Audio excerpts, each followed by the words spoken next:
ప్రభు అయిన యేసుక్రీస్తు వారి ద్వారా మన తండ్రి అయిన దేవునికి, మన ప్రభు అయిన యేసుక్రీస్తు వారి ద్వారా మహిమయు, ఘనతయు, ప్రభావములు, స్తుతులు, స్తోత్రములు, స్తుత్యాగములు సమర్పించుదుము గాక. ఆమేన్. 8, 9, 10 ఈ 3 దినములు లేదా ఈ 3 రోజులు ఈ బైబిల్ క్లాసులు అంతటిని బట్టి 2025 సంవత్సరం జూన్ నెల 8, 9, 10 ఈ బైబిల్ క్లాసులు అంతటిని బట్టి దేవునికి మహిమ కలిగినట్లు మనమంతా కూడా జాగ్రత్త పడాలి, వాక్యం నేర్చుకోవాలి. దేవుని కొరకే మనము వాళ్ళంతా కూడా వాక్యం కొరకై ప్రార్థిస్తూ ఉన్నారు. కీర్తన గ్రంథము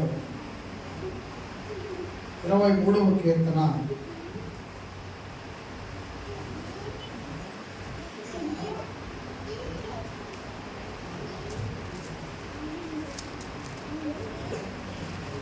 4వ వచనం వరకు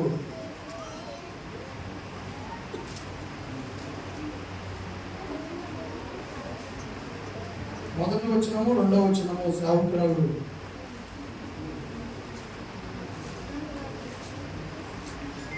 చదువుంది. అలాగే 3, 4 వచనములు శాంతిప్రియ, 5వ వచనము సత్యప్రియ, 6వ వచనము నేను చదువుతాను.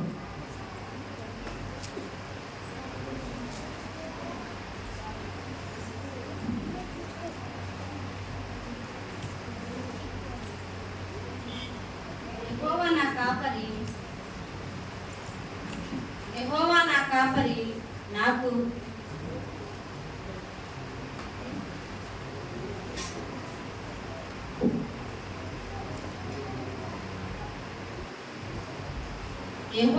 కాపరి నాకు లేమి కలగదు. పచ్చిక గల చోట్లను ఆయన నన్ను పరుండ చేయుచున్నాడు. శాంతికరమైన జలముల యొద్ద నన్ను నడిపించుచున్నాడు.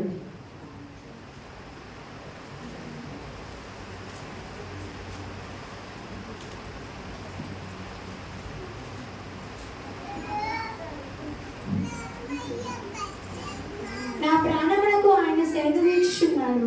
తన నామమును బట్టి నీతి మార్గములలో నేను నడుచుచున్నాను. గాఢాంధకారపు లోయలో నేను సంచరించినను ఏ అపాయమునకు భయపడను. నీవు నాకు తోడయ్యుందువు. నీ తుటికరయు నీ దండమును నన్ను ఆదరించు.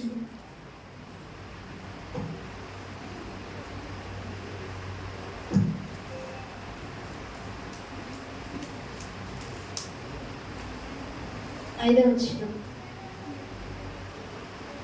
నా శత్రువుల ఎదుట నీవు నాకు భోజనం సిద్ధపరచుదువు. నూనెతో నా తల అంటి ఉన్నావు.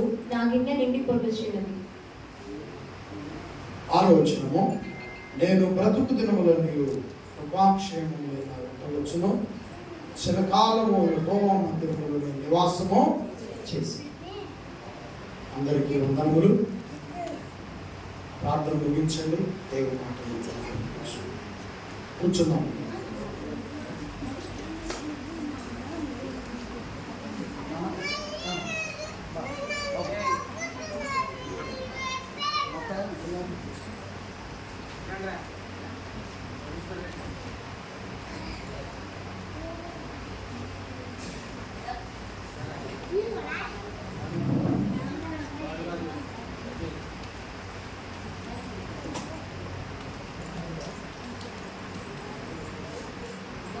పరిశుద్ధ గ్రంథం నుండి మనము దేవుని మాటలను తెలుసుకుంటా ఉన్నాం.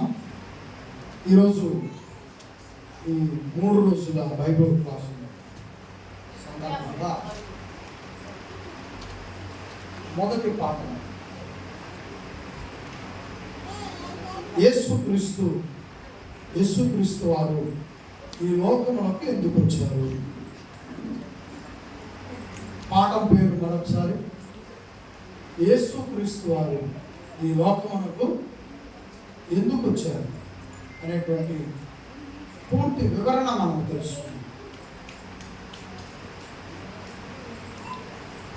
యేసు ప్రభు గురించి దేవుని వల్ల చాలా మందికి తెలియక ఎవరికి నచ్చిన పదాలు వారు యేసు ప్రభుని ఇష్టపడి ప్రేమిస్తేనేమో ఆయన ప్రేమిస్తున్నారు కనుక, ఆయన ఇష్టపడుతున్నారు కనుక, యేసు ప్రభుని విశ్వసిస్తున్నారు కనుక సంతోషకరమైన పదాలు ఉపయోగిస్తారు. అలాగే మీరు మనమంతా యేసు ప్రభు వెంట వెళ్ళటం, ఆయన మార్గంలో నడవటం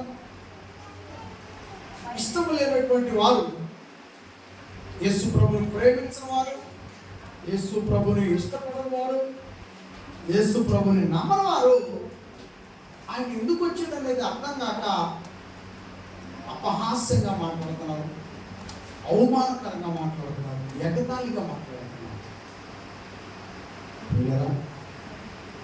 చాలా బాధకరమైన విషయం. అలా మాట్లాడే వారిని బట్టి నేను చాలా బాధపడుతున్నాను. ఎందుకంటే యేసు ప్రభు యొక్క రాక, ఆయన ఎందుకు వచ్చాడు అనేటువంటిది ఒకవేళ పూర్తి వివరణ తెలియలేదనుకోండి, మాట్లాడకుండా మంచిది. ఏమండి, ఎవరు ఎందుకు వస్తున్నారు అనేది తెలియనప్పుడు మనము కొంతమంది కొన్ని ప్రయాణాలు చేస్తున్నప్పుడు కొంతమంది చుట్టాలు మనకు తెలియకుండా వచ్చిపోతూ ఉంటారు. అరుగుల కింద, చెట్ల కింద, అరుగుల దగ్గర కూర్చొని ఆలోచిస్తూ ఉంటారు. ఏమనంటే ఎందుకు జరిగింది, ఏం జరిగింది ఇక్కడ. మనం కూడా కొన్ని గ్రామాలకు పెళ్లి చూపులకు వెళ్ళినప్పుడు, గృహప్రవేశాలకు వెళ్ళినప్పుడు ఒకసారిగా ఆ ప్రాంతం అంతా చుట్టాలతో ఉన్నప్పుడు అర్థమైన వాళ్ళేమో ఫలానా కార్యక్రమం మీకు వచ్చారని, అర్థం కాని వాళ్ళు ఏమనుకుంటారు, కొంతమంది పోయారు ఇంకా కుటీలుగా గ్రూపులుగా కొంత ముసలి ఒక టీం అయిపోతారు. లేకపోతే ఏదో పూర్వం చుట్టాలు ఉంటారు, ముసలి వారికి ఒక టీం అయిపోతారు, ఈ యవనస్తులంతా ఒక టీం అయిపోతారు. ఇలా టీములుగా తయారైపోయి ఆ పనులు చేస్తారు. ప్రయాణాలను బట్టి కొన్ని అర్థాలు, కొన్ని ఆలోచనలు వీళ్ళగా గమనించాలి. ఈ లోకంలో ఒక మనిషి ఎందుకు వస్తున్నాడు అనేటువంటి మాత్రం ప్రశ్నగానే ఉండిపోయింది. కానీ ఆ కుటుంబంలో మనుషులు కావాలి, ఆ కుటుంబంలో మనుషులు కావాలి. కానీ ఆ మనుషులు ఎందుకు వస్తున్నారు అన్నది మాత్రం ఇప్పటికీ ప్రశ్నగానే ఉండిపోయింది. ఈ రోజుతో ఆ ప్రశ్నకి సరైనటువంటి సమాధానం మీతో పాటు నేను కూడా నేర్చుకోగలను.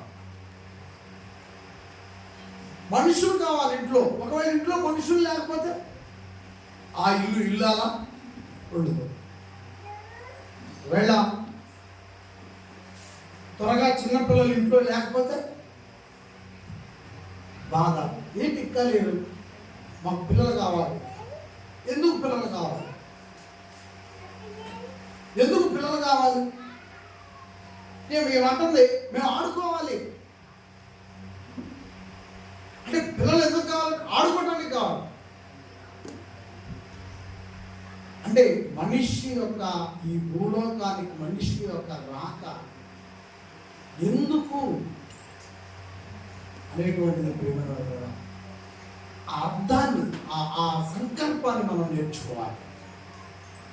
ఆ సంకల్పాన్ని మనం ఎప్పుడైతే తెలుసుకుంటామో నీ కుటుంబంలో ఉన్న నీ బిడ్డ యొక్క విలువ నీకు తెలుస్తుంది.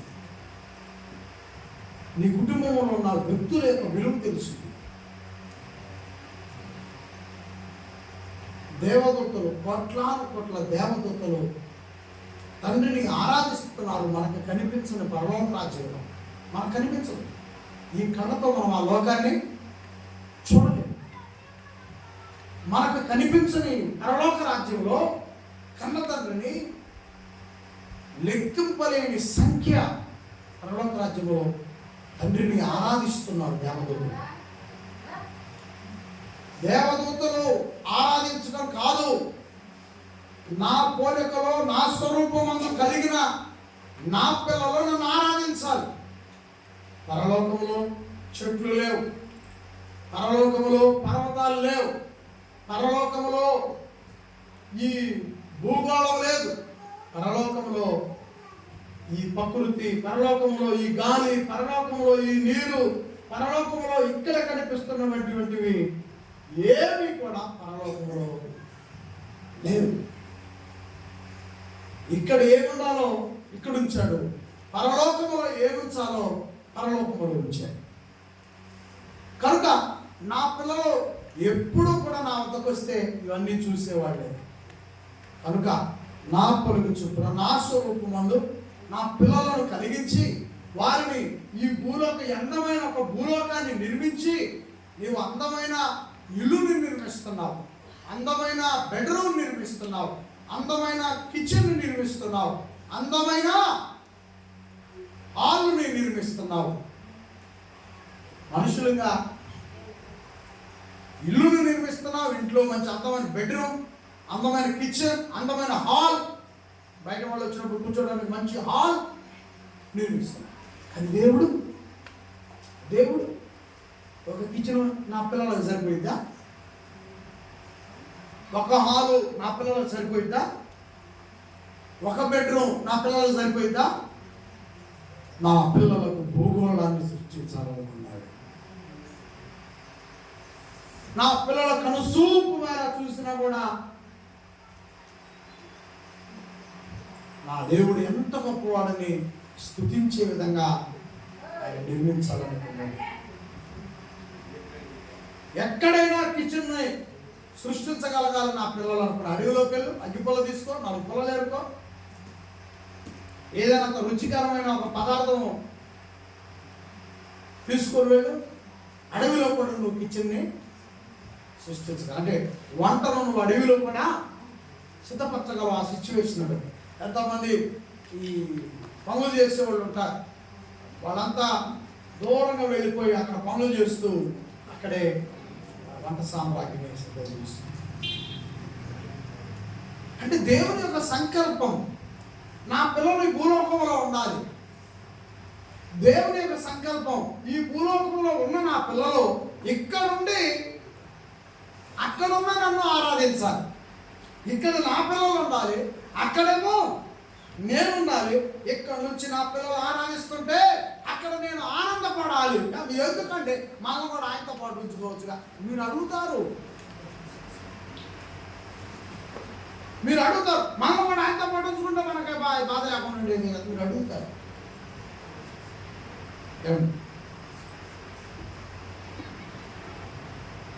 దూరం నుండి ఇప్పుడు ఆర్మీ ఉద్యోగాలు చేస్తూ, లేకపోతే ఎక్కడో విదేశాల్లో ఉద్యోగాలు చేస్తూ ఎప్పుడో ఒకసారి ఫోన్ వచ్చింది అనుకోండి, ఎలా ఉంటుంది ఆ పిలుపు, ఎలా ఉంటుంది ఆ మాట, నీ మాట కోసం నేను ఎదురు చూస్తాను.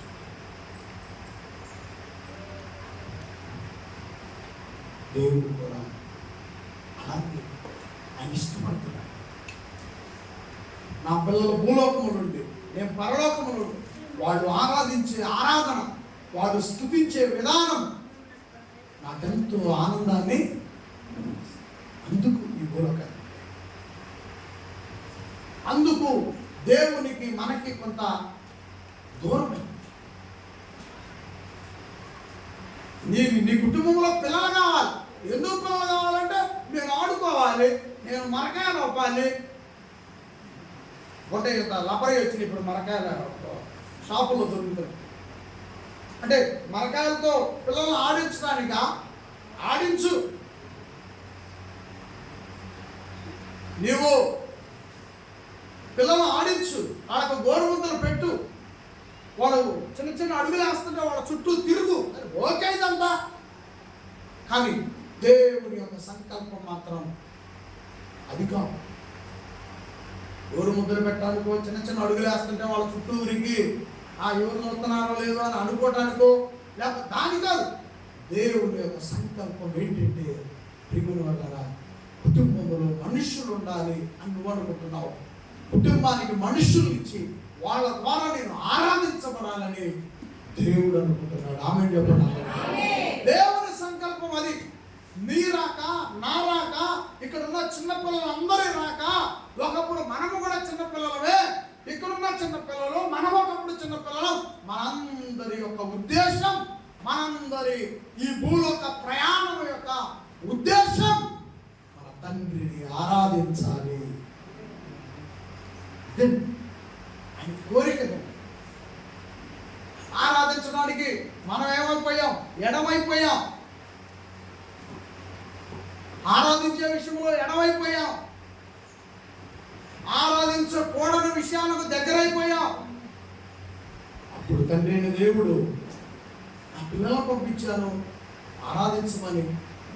వాళ్ళు నన్ను మర్చిపోతున్నారని, నాకు దూరం అయిపోతున్నారని మనల్ని తండ్రి వద్దకు నడిపించి, తండ్రిని ఆరాధించే అర్హత కల్పించి, మనల్ని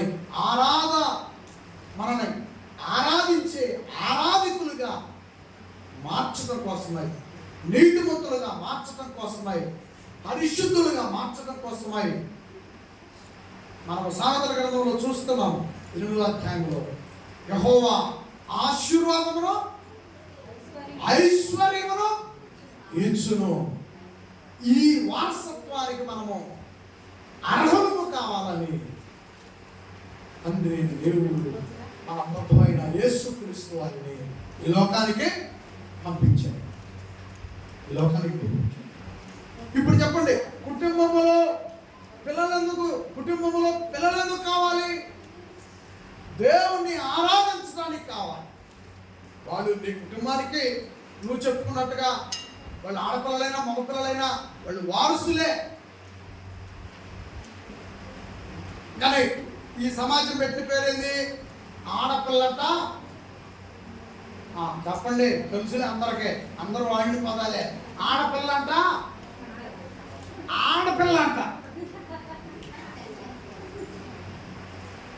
ఆడపిల్ల ఏంటంట? ఆడపిల్ల అంట.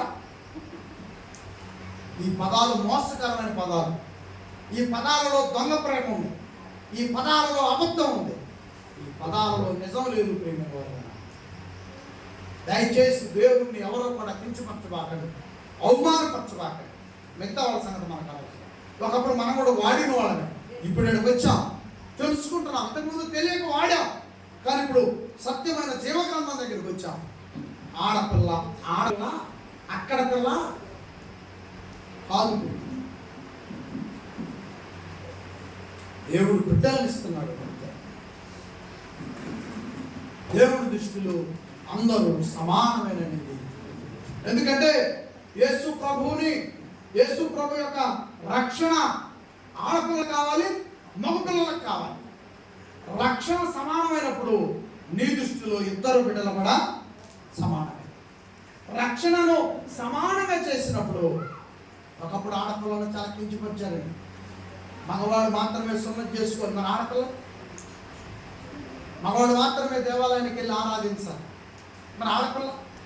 అందుకని తండ్రి అయిన దేవుడు ఈ చట్టం అంత న్యాయంగా లేదు, నాకు ఇష్టం లేదని మన ప్రభు అయిన యేసు వారిని లోకానికి పంపించి మన ప్రభు అయిన యేసు వారి యొక్క రక్షణ, యేసు క్రీస్తు రక్షణ మగవారి మీదను, ఆడవారి మీదను, మగపిల్లల మీదను, ఆడపిల్లల మీదను యేసు ప్రభు రక్షణ సమానంగా ఉంచాడు. న్యాయమైన తల్లిదండ్రులు అయితే నువ్వు మగబిడ్డకి ఏ విధంగా నీ ప్రేమను చూపిస్తున్నావు, ఆడబిడ్డ కూడా అలాగే చూపించాలి. ఏమండి? కాబట్టి న్యాయాన్ని నేర్చుకోండి. న్యాయాన్ని నేర్చుకుంటే యేసు ప్రభు రక్షణ సరి సమానమైన న్యాయమైనప్పుడు మన ప్రేమ కూడా సమానమైన న్యాయం అయితే మనకి చాలా మంచి జరుగుతుంది. అందుకోసమే యేసు ప్రభు లోకానికి. చెప్పండి, ఈ ఒక్క మాట కోసం 15 నిమిషాల విషయాలు, 15 నిమిషాల సబ్జెక్ట్ని వెనక్కి వెళ్ళి చాలా సంగతులు నేర్చుకోవాల్సిన పరిస్థితి వచ్చింది. ఎందుకు వచ్చాడు ఇప్పుడు యేసు ప్రభు? రక్షణనివ్వటానికి వచ్చాడు. ఎందుకు వచ్చాడు యేసు ప్రభు? ఆడపిల్ల మగపిల్ల అనే భేదాలు ఈ భూమి మీద మనుషులు సృష్టించి కన్న తండ్రిని బాధపడుతున్నారు. ఆయన ఆడపిల్లనైనా మగపిల్లనైనా ఆయన పంపించింది ఎందుకు? ఆయన ఆరాధించడానికి దేవుడు ఆడపిల్లల్ని మగపిల్లలను పంపిస్తే ఈ సమాజం ఈ ఇంటి పేరు అనేది ఒకటి తయారు చేసుకొని, ఇంటి పేరు మన దేశంలో ఉంది, ఏ దేశంలో లేదు, ఏ దేశంలో కూడా ఇళ్ళ పేర్లు లేవు. ఓన్లీ డైరెక్టర్ పేరే ఉంటుంది. ఒక మన దేశంలోనే ఈ ఇంటి పేరు అనేటువంటి వ్యవస్థ ప్రారంభించారు. సరే, ఏదేమైనా సరే మనం దాని గురించి మాట్లాడలేదు. కానీ ఈ ఒక పేరు అనేది పక్కన పెడితే ఆడబిడ్డ అయినా మగబిడ్డ అయినా దేవుడి దృష్టిలో సమానం అనేది నువ్వు చెప్పే ఉద్దేశం. సరే, మిగతాది వేరే విషయం అవుతుంది. మనకు ప్రియమైన వల్ల సమానమైనటువంటి ఈ వ్యవస్థని యేసు ప్రభు ద్వారా స్థాపించడానికి తండ్రి ఇష్టపడ్డాడు. ఎందుకు యేసు ప్రభు ఈ లోకానికి వచ్చారు? తిమోతికి పౌలు గారు రాసిన మొదటి పత్రిక నేను చదువుతాను, మీరు ఏదో రాసుకోండి, నేను చదువుతాను మీకు, ఎందుకంటే బైబిల్ తీసి చూపించే టైం లేదు కనుక చదువుతాను. త్వరగా తీయగలిగిన వాళ్ళు ఉంటుంటే ఒక మాట అందించండి. పౌలు గారు రాసినటువంటి ఆ మొదటి పత్రిక, తిమోతికి పౌలు గారు రాసిన మొదటి పత్రిక 1:15 పాపులను రక్షించుటకు యేసు ప్రభు ఈ లోకానికి వచ్చాడని అక్కడ చెప్పబడింది. చూడండి, పాపులను రక్షించుటకు క్రీస్తు యేసు ఈ లోకమునకు వచ్చెను. ఎందుకు వచ్చాడు యేసు ప్రభు? పాపులను రక్షించుటకు యేసు ప్రభు ఈ లోకానికి. కాబట్టి ప్రియమైన వాళ్ళరా, ఇంకొక మాట మీతో నేను చెప్పాలంటే, మీరు అపార్థం చేసుకోబాకండి. ప్రతి పదాన్ని అపార్థం చేసుకుంటే మీరు సబ్జెక్ట్ ఏం లేదు. నీకు ఎక్కడైతే ఒక పదం నీకు అర్థం కాలేదో, నీకు ఈ గంటసేపు ప్రసంగం కూడా నువ్వు ఆడే ఉంటావు. ఆ మొదటి మాట కాడే నువ్వు నా ఎన్నబడి వస్తేనే నీకు ఈ సబ్జెక్ట్ అవుతుంది. మనుషులు పాపులైపోయారు. దీని అర్థం తెలియాలంటే ఏదో ఒకటి నేను పోలిసి చెప్పాలి. పోలిసి చెప్పకపోతే నీకు సబ్జెక్ట్ అర్థం కాదు. మనం అందరం న్యాయవంతులుగా అనుకుంటాం, కానీ మనం అనుకున్నటువంటి న్యాయం వేరు, మనలో దేవుడు కోరుకుంటున్న న్యాయం వేరు. దేవుడు మెచ్చే క్రమం, దేవుడు మెచ్చే పద్ధతిలో మనలో ఉంటాయి. కాబట్టి దేవుని ఆరాధించడానికి వచ్చిన మనిషి ఈ లోకం అనేటువంటి పరిస్థితుల్లో ఉన్నటువంటి విధానాలు చూసి ప్రియులారా, మనుషులు ఏమైపోయారంట? ఆరాధించాల్సిన మనుషులు దేవదూతను ఆరాధించినా కూడా నాకు కాదు, నా పిల్లలు ఆరాధించాలనుకున్నాడు దేవుడు. నా పిల్లలు ఆరాధించాలనుకున్నటువంటి దేవుని యొక్క సంకల్పాన్ని ఈ లోకానికి వచ్చిన తర్వాత దేవుని ఆరాధించాల్సినటువంటి మనుషులు ఏమైపోయారంట? ఏదో పలు కారణాలు, దేవునికి నచ్చంది ఏదైతే ఆ జీవితంలో అలవాటు చేసుకుంటామో ఇక అదే పాపం. పాపం అంటే ఏమని చెప్పమంటాం? ఇంకా ఆ పాపం అనేది చెప్పుకుంటా పోతే మనం అక్కడే ఉంటాం. దేవునికి నచ్చనివి జీవితంలోనికి ప్రవేశిస్తే పాపం. దేవునికి నచ్చనివి దెయ్యం వలన పుట్టినవి, దేవునికి నచ్చనివి సాతానుడు వలన పుట్టినవి. దేవునికి నచ్చనివి దెయ్యం సృష్టించాడు. కాబట్టి ఎక్కువ శాతం అంటే ఎక్కడండి ఏ విధంగా చెప్తారండి మీరు? పరిశుద్ధమైన వివాహం జరిగేటప్పుడు ఇక్కడ కాదులేండి, ఇక్కడ మనకి ఎప్పటికీ ఆ దాని మీద రానివ్వను నేను. ఎందుకంటే నాకు నేల మీద నడువాల్చడం తెలుసు, కొంచెం మంచి వసతుల మీద నడువాల్చడం కూడా నాకు ఇప్పటికి నేను నేల మీదే కొనుక్కుంటాను, ఇబ్బంది లేదు. ఎక్కడైనా సరే నేను నేల మీదే కొనుక్కుంటాను.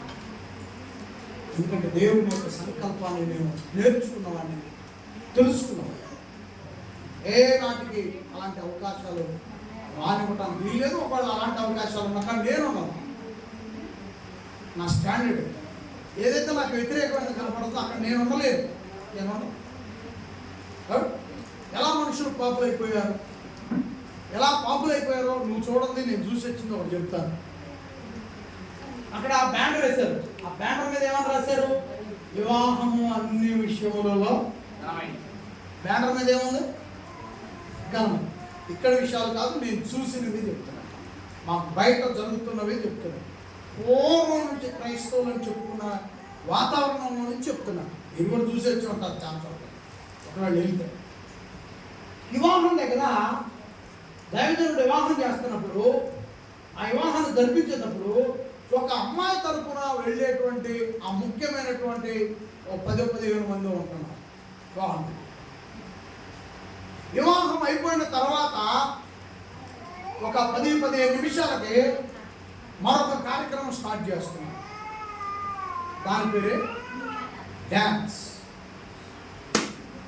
అక్కడ ఎంతమంది ఉన్నారు అనుకుంటున్నారు? నేను వెళ్ళి చూశానండి. వాహనం వస్తూ ఉంటే వివాహం దగ్గరికి వెళ్ళాను. అక్కడ ఎంత 20-30 మంది ఉంటారు. ఆ పని అయిపోయింది, వచ్చేసాం. మళ్ళీ నేను అచ్చపేట నైట్ 9 వచ్చి పని మీద వెళ్తా ఉంటే ఆ వివాహం ఇంటి మీదుగానే వస్తూ ఉంటే కనీసం 1000 మంది ఉన్నారు. ఎంతమంది? 1000 మంది ఉన్నారు. ఈ బజారు చివరి నుంచి ఆ బజారు చివరి దాకా డ్యాన్స్ దగ్గర మహిళలు, పిల్లలు, పెద్దవాళ్ళు అలా బ్రతకాలి. నేనేమంటానంటే, దేవుడికి నచ్చకుండా ఎలా మారిపోయారు జనాలు, అది నాకు చెప్పు, నేను కూడా తెలుసుకుంటానంటే ఇదిగో ఇదే. పరిశుద్ధమైన వివాహం దగ్గర ఏమో 30 మంది ఉంటే, దేవుడు మెచ్చని ఆటపాటల దగ్గరేమో 100 మంది. అందుకే యేసుప్రభు మనకు అర్థం కావట్లేదు. యేసుప్రభు వచ్చిన ప్రయాణం వాళ్ళకి అర్థం అవ్వట్లేదు. అర్థం కాక దేవునికే, కైసరాజు కైసరాకే అనేటువంటి సిద్ధాంతాన్ని మనుషులు పాటిస్తారు. కాబట్టి దయచేసి గమనించండి, ఈ కార్యక్రమాలే కాదు, ఏమైనా సరే దేవునికి నచ్చని దానికి కొంచెం దూరంగా ఉంటే మనము మంచిదనేది మనం తెలుసుకుంటున్నాం ఈ సందర్భంగా. ఎందుకంటే మనల్ని రక్షించాడు కదండి, మనల్ని యేసు ప్రభు రక్షించాడు. మనల్ని ప్రభు రక్షించాడు కనుక మనము కూడా ఆయన రక్షణకు తగ్గట్టుగా క్రమేణా డెవలప్ అవ్వడానికి మనం ప్రయత్నం చేయాలి. ఒక్కొక్కటి మనము నేర్చుకున్న కొలది అభివృద్ధి చెందడానికి ప్రయత్నం చేయాలి. రైట్. యేసు ప్రభు మొదటి చెప్పండి, యేసు ప్రభు వారు ఈ లోకానికి ఎందుకు వచ్చాడంట? అందరూ చెప్పండి, యేసు ప్రభు వారు ఎందుకు వచ్చాడు ఈ లోకానికి? పాపులను రక్షించడం. రక్షింపబడిన పాపి మరలా పాపి అయిపోకూడదు. దాని అంత బాధకరమైన విషయం లేదు. ఇప్పుడు రక్షింపడ్డాం, ఆ రక్షణలో స్థిరపడటానికి నిలబడటానికి ప్రయత్నం చేయాలి. రెండవది, మత్తయి సువార్త 20:22 వచనంలో, మత్తయి సువార్త 20:28 వచనంలో యేసు ప్రభు ఎందుకు వచ్చాడు ఈ లోకానికి అని అంటే పరిచర్య చేయడానికి వచ్చాడని ఇక్కడ మనకు వివరిస్తున్నాడు. అలాగే మనుష్య కుమారుడు పరిచారము చేయించుకొనుటకు రాలేదు కానీ పరిచారము చేయుటకు అనేకులకు ప్రతిగా. చాలండి, పరిచారము చేయించుకోవడానికి రాలేదు యేసు ప్రభు, పరిచర్య చేయటానికి వచ్చాడు. పరిచర్య చేయాలి, దేవుని కోసమై నువ్వు నిలబడాలి. ఏమండి, మీరు ఒక మాట అలా ప్రసంగాల్లో చెప్తానులే కానీ ఈ సందర్భాన్ని గుర్తుపెట్టుకోండి. పనికి యెహోవా ఆశీర్వాదానికి దగ్గర సంబంధం. పనులంటే నువ్వు బతకడానికి చేసే పనులు, ఆ దీవెన వేరు, ఆ దేవునికి ఇస్తాడు. కానీ యేసు ప్రభు చేసిన పని ఉంది కదా, మెరదాట వేసాడు యేసు ప్రభు మెరదాట వేసిందని చెప్పి చెప్పండి, 10 రూపాయలు ఇస్తానని. యేసు ప్రభు మెరదాట వేశాడు, యేసు ప్రభు బాగా వేశాడు.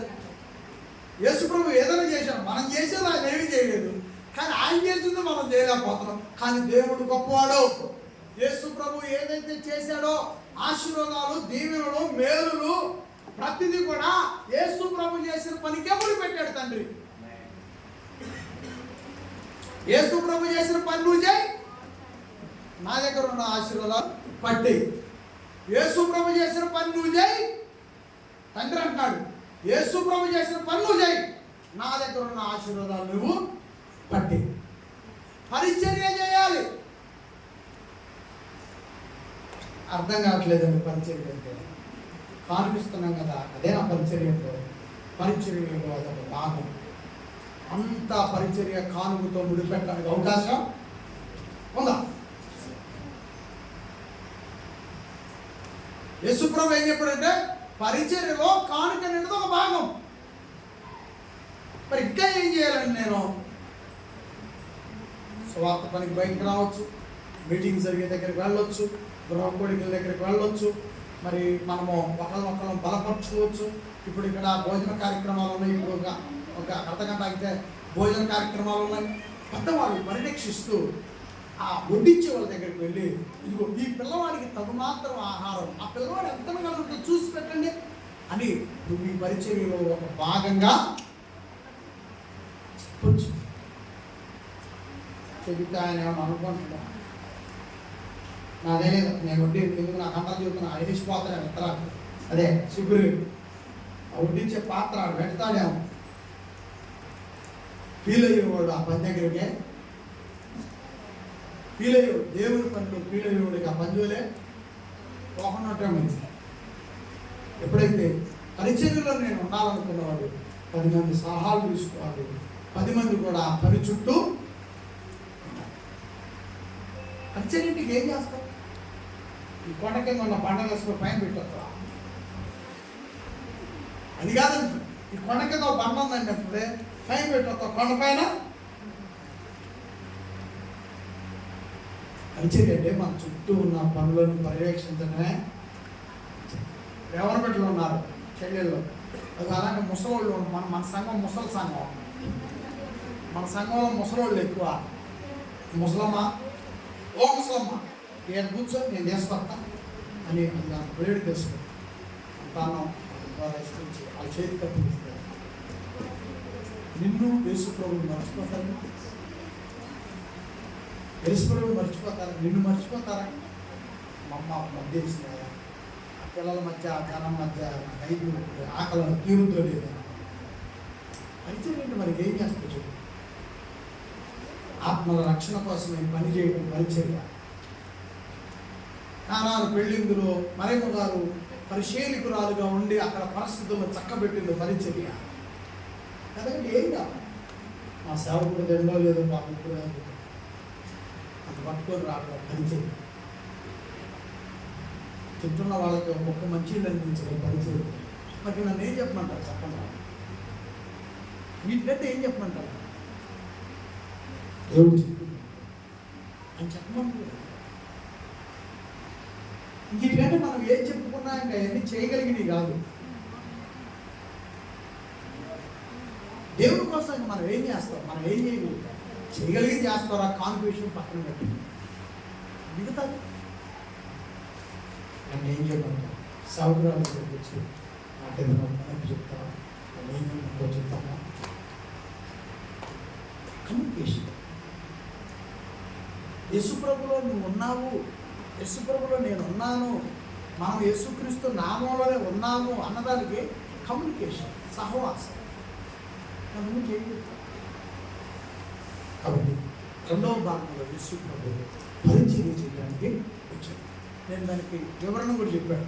పరిచర్య చేసే వారికి కన్న తండ్రి ఆశీర్వాదాన్ని అందిస్తున్నాడు. అమ్మా మూడోది కూడా 3 లోకస్వార్త 4 అధ్యాయము. ఇదంతా మనము ఏ అంశం మీద మాట్లాడుకుంటాను ఒకసారి చెప్తారా? నేను చెప్పాను కదా, యేసు ప్రభు ఈ లోకానికి. నెక్స్ట్ 3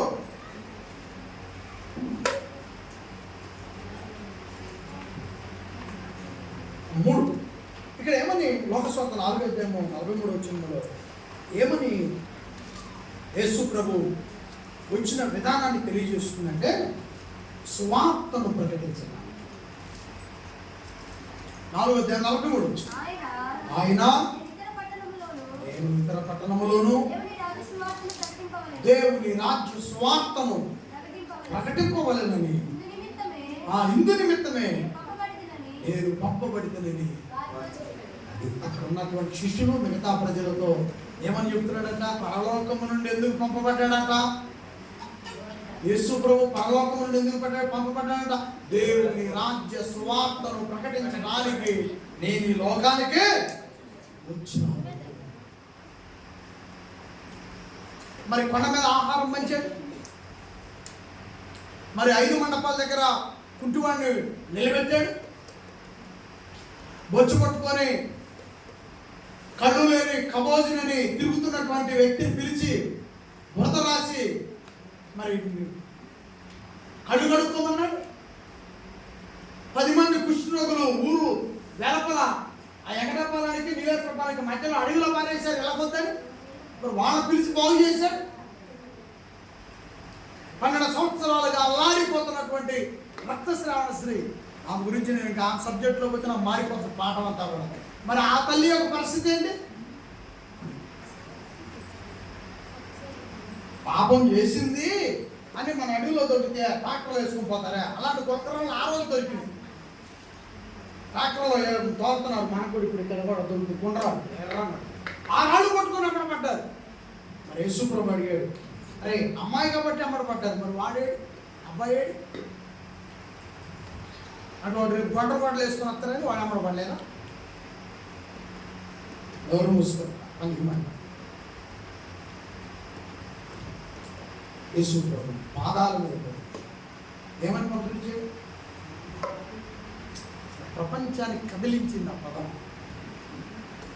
అమ్మ అనే పదానికి ఎన్నో కథలు రాశారు. మొన్న ఈ మధ్యకాలం 2 వారాల క్రితం మదర్స్ డే జరిగింది. దానికి సందర్భంగా ఎన్నో వీడియోలు పెట్టారు, ఎన్నెన్నో కవితలు, ఎన్నెన్నో తల్లి మీద ఎన్నో రచనలు. అంటే అమ్మ అనే పేరుకి ప్రపంచంలో అర్థం తీసుకొచ్చిన మహానుభావుడు యేసుక్రీస్తు. ఆ పదానికి ఉప్పు కలిపింది ఆయనే. అమ్మ అనే పదానికి రుచి తీసుకొచ్చింది ఆయన. అంతకుముందు ఆ పదానికి ఉప్పు లేదు. ఉప్పు లేని కూర ఎంత కష్టపడుతుంది. అలాగే అమ్మ అనే పదం ఉంది, కానీ ఆ పదానికి ఏమి లేదు, ఉప్పు లేదు. యేసుక్రీస్తు ఆ పదానికి ఉప్పు కలిపాడు. అప్పుడు రుచి వచ్చింది ప్రపంచంలో. అమ్మ అనే పదానికి రుచి వచ్చింది. అమ్మ అనే వ్యక్తికి క్వాలిటీ, వాల్యూటీ,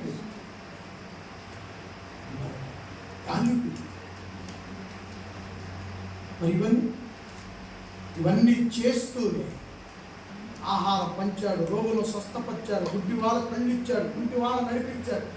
ఏదైతే పొరపాట్లో ఉన్నారో వాళ్ళని క్షమించి చేయబాకమ్మా, ఇదిగో ఈ దారి నీకు నిత్య జీవాన్ని ఇస్తుందని చెప్పాడు.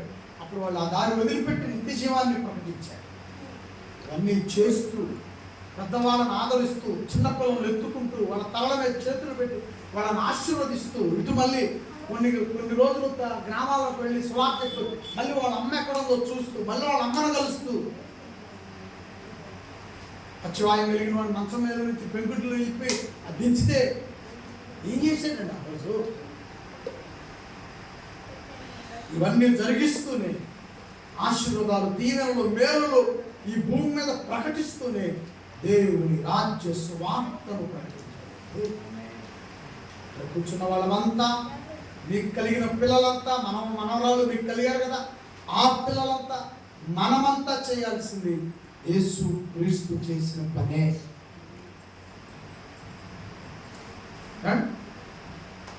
మత్తయి సువార్త 5:7 నేను మీకు విషయాన్ని, యేసు ప్రభు రాకముందు, మత్తయి సువార్త రాకముందు ఉన్నటువంటి ధర్మశాస్త్రం, ఆ ధర్మశాస్త్రంలో యేసు ప్రభు నెరవేర్చాల్సినటువంటి ప్రవచనాలు, ఆ ప్రవచనాలు నెరవేర్చడానికి వచ్చాడు యేసు. వచ్చాడు ఆయన చక్కగా ఆ ప్రవక్తల ప్రవచనాలన్నీ కూడా యేసు ప్రభు నెరవేర్చాడు. అంటే ఏవైతే ముందుగా చెప్పబడినటువంటి ప్రవక్తలు ప్రకటించిన విషయాలు ఉన్నాయో వాటన్నిటినీ కూడా కొన్ని వందల సంవత్సరాల క్రితం ముందు చెప్పబడ్డవి యేసు ప్రభు వందల సంవత్సరాల తర్వాత వచ్చి వాటిని నెరవేర్చాడు. ఇదేంటండి అసలు ఇది ధర్మశాస్త్రం అని వాగ్దానం నాకు తెలియట్లా. ఒకవేళ మీకు తెలియలేదా? చిన్న ఉదాహరణ చెప్తాను. చిన్న ఉదాహరణకి నేను ఎప్పటి నుంచో ప్రకటన చేస్తూ ఉన్నా. ఏమనంటే ఈ దేవాలయము హైట్ లేపాలి, స్లాప్ వేయాలి. ఒకవేళ అది నా వల్ల కాలేదనుకోండి, ఆ మాటలు ఎవరు నెరవేర్చాలి? శాంతి, స్వప్న, వారితో పాటు సంఘం. చెప్పాను, నేను చేయలేకపోయాను. ఆ తర్వాత ఆ యొక్క వాగ్దానాన్ని నెరవేర్చాలి. అలా యేసు ప్రభు వారు ప్రవక్తలు ఎన్నో విషయాలు చెప్పినవి యేసు ప్రభు వారు వచ్చి నెరవేర్చారు. యేసు ప్రభు నెరవేర్చువాడు. ఏ ఏ పరిస్థితులైనా అది నీకు అవసరం అయి ఉంటే ఆయన కలుగు చేసుకొని నెరవేరుస్తాడు. ఐదో పాయింట్ ఏంటంటే, మత్తయి సువార్త 20:28 యేసు ప్రభు వారు ఈ లోకమునకు రావడానికి మరొక అద్భుతమైన ప్రజలందరికీ మేలు జరిగే, ప్రజలందరికీ మంచి జరిగేటువంటి ఒక పని మీద వచ్చాడు. ఈ పని మీద కానీ ఆయన రాకపోతే ఎవరి దారి వాళ్ళదే, మీ దారి మీదే, మా దారి మా. మత్తయి సువార్త 20:28 వచ్చిన అనేకులకు ప్రతిగా విమోచన క్రయధనముగా తన ప్రాణమును ఇచ్చుటకు వచ్చింది. యేసు ప్రభు ఎందుకు వచ్చాడంట ఈ లోకానికి? క్రయధనముగా, అంటే పాపులను శుద్ధీకరించడానికి వచ్చాడు. పాపులను శుద్ధీకరించాలంటే ప్రాణాన్ని ఇవ్వాలి. నీ ప్రాణమో నా ప్రాణం అయితే మనము ఏదో అర్థసాక్షుల లిస్టులోకి వెళ్తాం, కానీ క్రయధనముగా పాపమును తుడిచివేయాలి అంటే, పాపమును నిర్మూలించాలంటే, పాపమును తొలగించాలంటే యేసు క్రీస్తు వారి రక్తము ద్వారా మాత్రమే అది సాధ్యమవుతుంది.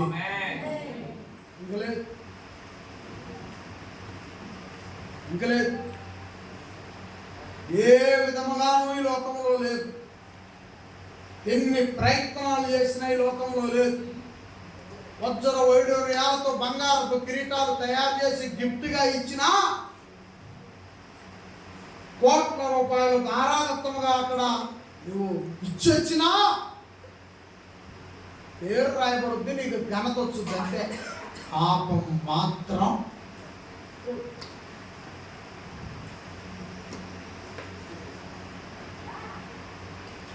యేసుక్రీస్తు రక్తము వలనే పాపి నీతిమంతుడిగా మారుతున్నాడు. గొర్రెల రక్తము, పొడేళ్ల రక్తము వలన మనిషి యొక్క పాపము పోదు.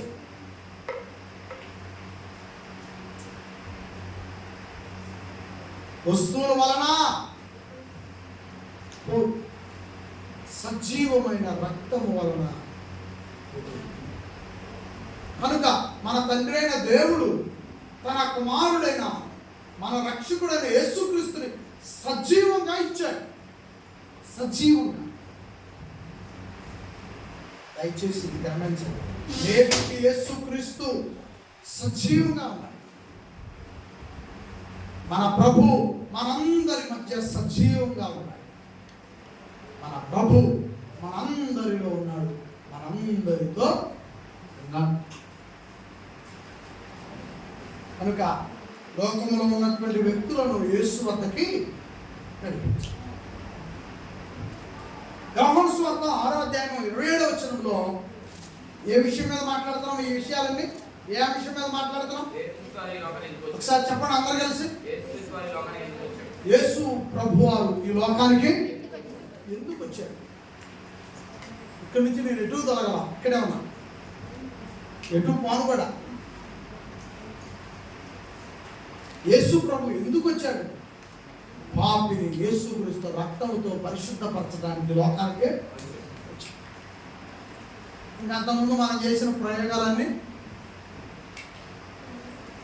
చేసాం. ఇక అంతే, ఎవరో చెప్పారు, నమ్మాం, చేశాం. యెహోషువ 6:27 యేసు ప్రభు మాట్లాడుతున్నాడు ఇక్కడ. చదవమ్మా.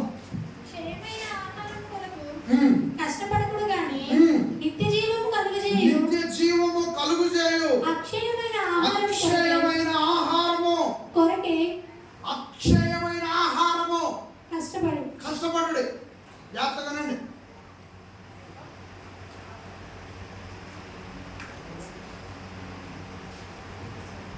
ఆహారం, అక్షయమైన ఆహారం, ఇవి రెండు ఆహారాలే.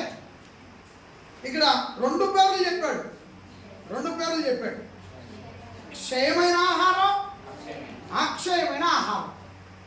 క్షయమైన ఆహారం ఇది,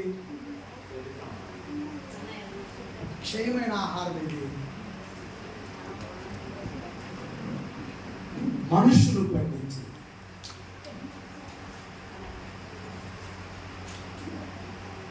మనుషులు మీద మనమంతా పండించుకునే ఆహారం.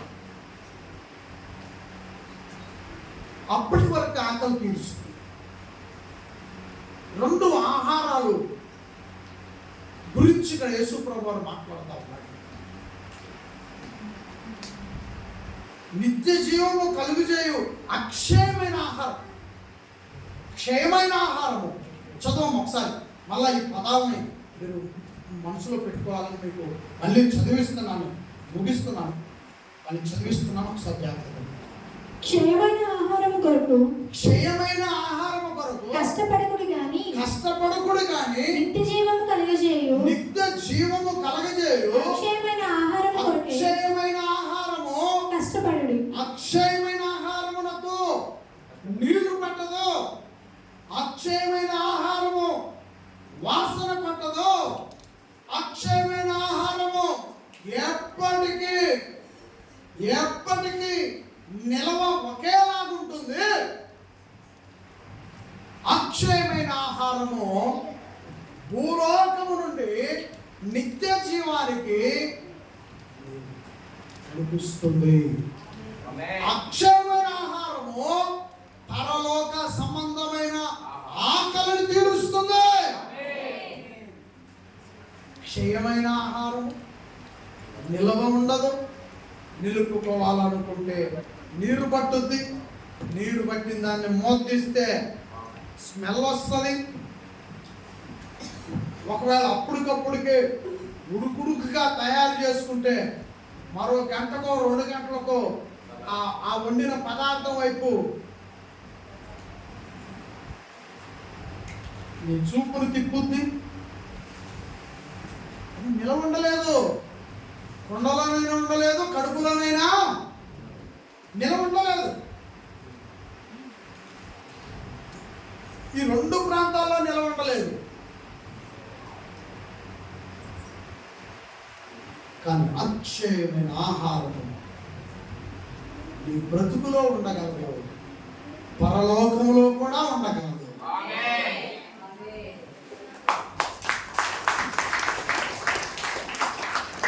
అలాంటి ఆహారం వద్దకు వచ్చాము. ఇది తెలియని ప్రజలు ఒకవేళ మనం మైకులో చెప్పేవాళ్ళుకోండి, మరి ఏదో ఆహారం పెడతారా చర్చిలో, వాళ్ళకేం పుట్టింది ఆ చర్చిలో, వాళ్ళకి మనకు తెలియదు కదండి. 4 పోతులు వేసి బంగారాలు 4 కుండీలుండి మనకు పెట్టకుండా దొంగ నాటకాలు చూడేది అక్షయ ఆహారం అంట, అది పెడతారంట అక్కడికి వస్తే. కానీ ప్రభు చెప్పింది క్షయమైన ఆహారం 2 ప్లేసుల్లో ఉండలేదు. కుండలో ఉండలేదు, పొట్టలో ఉండలేదు. కానీ అక్షయమైన ఆహారం అదే పొట్టకు పైన ఉన్న హృదయంలో పదిలముగా ఉండగలదు, వాసన పట్టుకొని ఉండగలదు, స్టాక్ ఉండగలదు. నువ్వు రైస్ 4 బత్తాలు వేసి 1 సంవత్సరం తర్వాత ఒడ్డు లెక్క 4 బత్తాలు వేసి 1 సంవత్సరం తర్వాత ముడిబియ్యం వండలా ఇంకా. కానీ మనం పండించిన ఆహారం, మనం పండించినటువంటి పదార్థాలు, నువ్వు ముడిబియ్యం, నువ్వు ఒడ్లే, అవి ఎలాగా స్టాక్ ఉండలేవు. వాటికి అవే మిల్లులో ఎత్తే కదా తౌడు వచ్చేది. ఒడ్లు మిల్లులో ఎత్తే తౌడు వస్తుంది. కానీ నువ్వు స్టాక్ పెట్టు, నీకు ఆటోమేటిక్ తౌడు వస్తుంది. అక్కడ తయారైపోద్ది.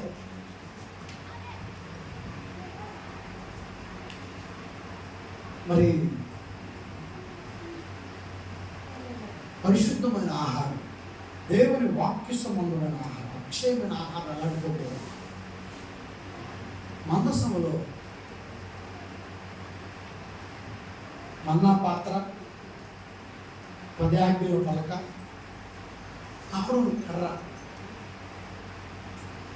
మందసంలో ఇట్లా ఏం పెట్టారు చెప్పండి. మందసంలో 3 మందసంలో ఉంటాయి. మొదటిది 10 ఆజ్ఞలు, ధర్మశాస్త్రం. రెండవది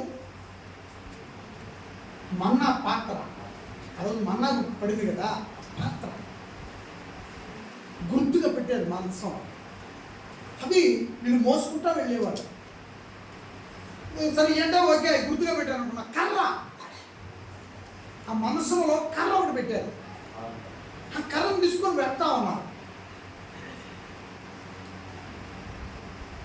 పలకలు అలాగే ఉన్నాయి, పాత్ర అలాగే ఉంది. కానీ ఇటువైపు ఆధారం లేదు కర్రకి, ఇటువైపు ఆధారం. నరికిన తర్వాత ఆధారం ఉంటుందా? భూమిని అతుక్కొని ఉంటేనే కదా. ఒకవేళ ఏదైనా ఆధారం ఉందనుకుంటే పిట్టలో ఉంది. ఒక చెక్క పిట్టలో అదే చెట్టు నుంచి తీయబడిన ఒక కర్ర. అది ఆ కర్రని ఒక చెక్క పిట్టలో పెట్టారు. చెక్క పెట్టాలే ఉంది. వీళ్ళు మోసుకుంటూ వెళ్తున్నారు. కర్ర నరికేశారు. అది పూర్తిగా ఎండిపోయింది ఆ రోజు పట్టుకొని తిరుగుతున్నప్పుడు. కానీ కొన్నాళ్ళ తర్వాత ఆ మందసమును చూసినప్పుడు ఆ కర్ర చిగురు వేసిందంటండి లోపల. దేవునికి మహిమ కలుగునుగాక, దేవునికి మహిమ కలుగునుగాక. ఆ రోజు ఆ యొక్క మందసములో ఉన్న కర్ర ఏ ఆధారము లేని ఆ కర్ర నుండి చిగురు. మన జీవితాలు కూడా అలాంటివి కాదా? నేను విన్నాడంట ప్రశ్న. ఏ ఆధారం లేనప్పుడు యేసు క్రీస్తు అనే అక్షయ ఆహారం, నిత్య జీవం అనే ఆ మార్గం మనకు చిగురును పుట్టించలేదా?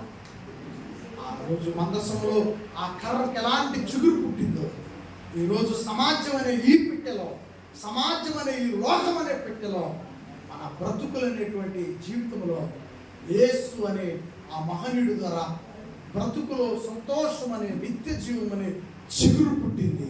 ఆమేన్, ఆమేన్. ఎంత గొప్ప విషయం.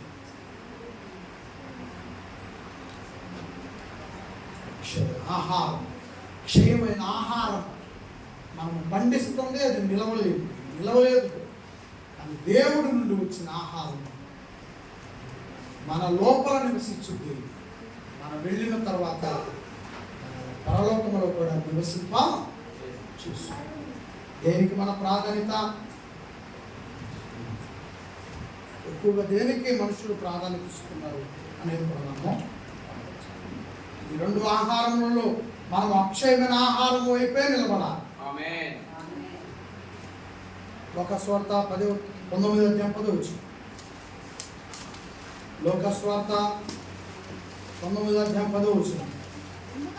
ఎందుకనగా లోకస్వార్త 19:10 నశించిన దానిని వెతికి రక్షించుటకు మనుష్య కుమారుడు వచ్చెనని యేసు ప్రభువారు వచ్చెనని అతనితో చెప్పింది. నశించిన దానిని వెతకి రక్షించడానికి ప్రభు అయిన యేసుక్రీస్తు వారు ఈ లోకానికి నశించిపోయాం. మనం నరికివేయబడ్డాం, ఎండిపోయాం. మనము నశించాం. ఎప్పుడైతే మనస్సుకి ప్రశాంతత, జీవితానికి నెమ్మది, జేబుకి కావలసిన కొంత ఆదాయం, ఏవైతే మన బ్రతుకులో మనల్ని కృంగదీసే పరిస్థితులు, మనల్ని నిందించే పరిస్థితులు, అవమానపరిచే పరిస్థితులు, మనల్ని హేళన చేసే పరిస్థితులు, చుట్ట బంధువులు కూడా తొంగి చూడని పరిస్థితులు,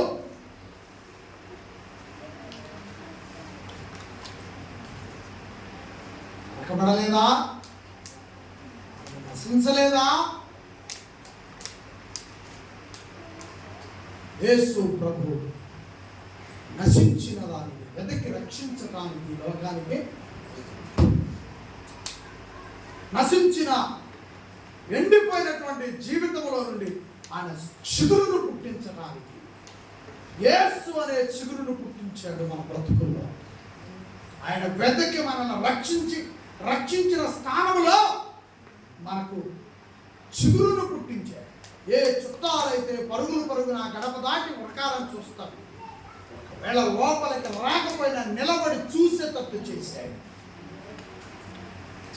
ఇక నిలబడాలనే మనిషి ఉన్నప్పుడు ఇంక లోపలికి రాలేరు. అక్కడ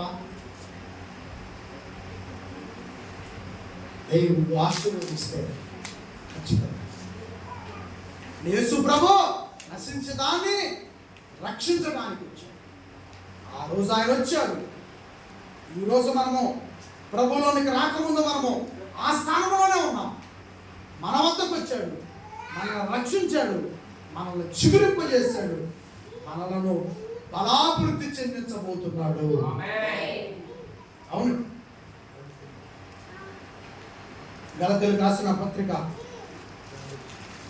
3వ అధ్యాయం 8వ వచనంలో, పౌలు గారు రాసిన గలతీయులకు రాసిన పత్రిక 3వ అధ్యాయం 8వ వచనంలో యేసు ప్రభు వారు ఎందుకు వచ్చాడు? ఆయన రాకపోతే ఇప్పుడు చదివేటువంటి ఈ మాటకి అసలు చాలా మనము దూరస్థం అయిపోయి ఉంటాం.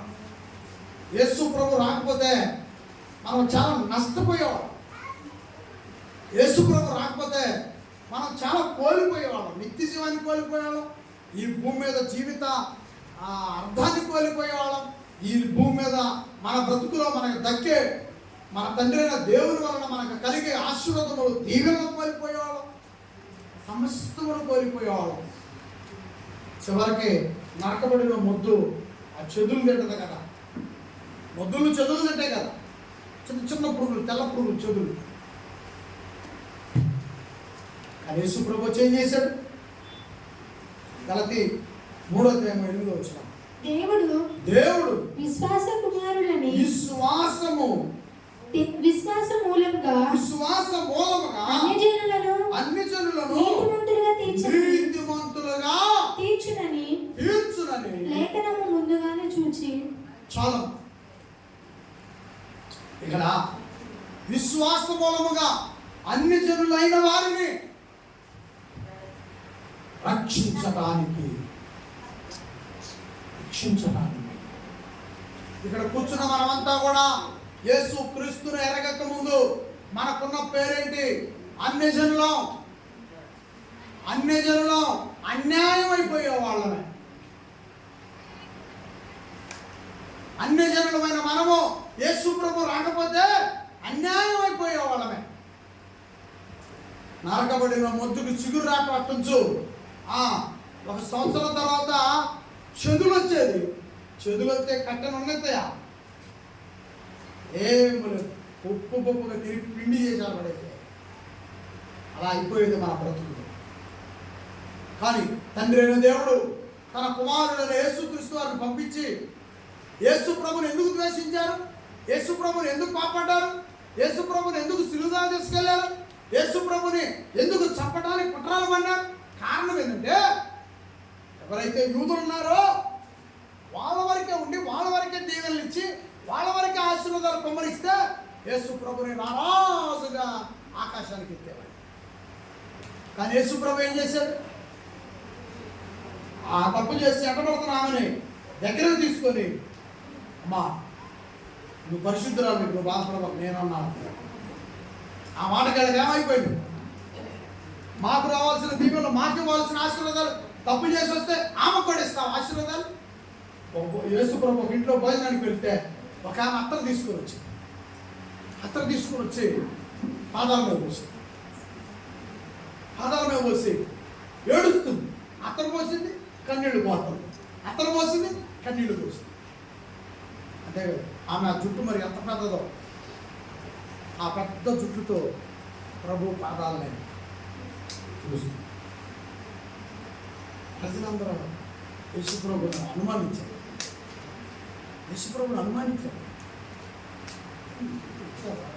ఏంది క్యారెక్టర్ ఏంది? మన ఎంతమంది ఉన్నాం ఇక్కడ? కొండ కాడి దగ్గర కొండ కాడిపోతే ఏంది అసలు ఆ లోపలికి రావటం ఏంది? అత్తర పోయటం ఏంది? అసలు ఆ క్యారెక్టర్ ఏంది? గ్రామంలో ఆ పరిస్థితులు ఏంది? ఆమె అంతర్ దాటం ఏంది? ఆమె ఇంటికి పెడితే ఏంది? ఆమె పాదాలు ముద్దు పెట్టి ఏంది? యేసు ప్రభు రాకపోతే ఆమె ఏమైపోయేది? ఆ ప్లేస్లో మనమేమైపోయేవాడు? యేసు ప్రభు రాకపోతే ఆమె ఏమైపోయేది? ఈరోజు మనమేమైపోయేవాడు? యేసు ప్రభు రాక విసర్జించబడిన మన బ్రతుకుల్ని